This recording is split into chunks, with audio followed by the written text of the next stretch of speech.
নমস্কার, মুর্শিদাবাদ কান্দেশ্বর ইউটিউব চ্যানেলের পক্ষ থেকে সকলকে শুভেচ্ছা ও অভিনন্দন রইল। আর মাত্র 2 দিন পর চড়ক সংক্রান্তি ও হোম পূজা ও চড়ক পূজা। এই চড়ক পূজার দিন একটি বহু পৌরাণিক প্রথা,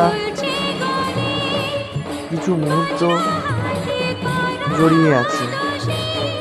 মুর্শিদাবাদ জেলার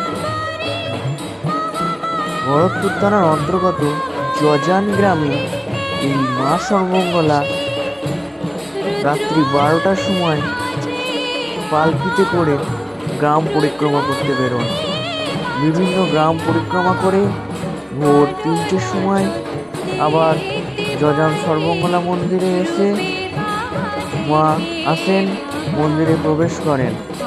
সেই একই প্রথা অনুসারে আজও জজান গ্রামে এই মা সর্বমঙ্গলার গ্রাম পরিক্রমা হয়ে আসছে। আজ মায়ের আরতি, তার পাশাপাশি কাল থেকে মায়ের জাগরণ শুরু। আজ ভক্তরা সন্ধ্যার সময় স্নান করে মায়ের মন্দিরে প্রণাম করতে আসছেন। তারই কিছু মুহূর্ত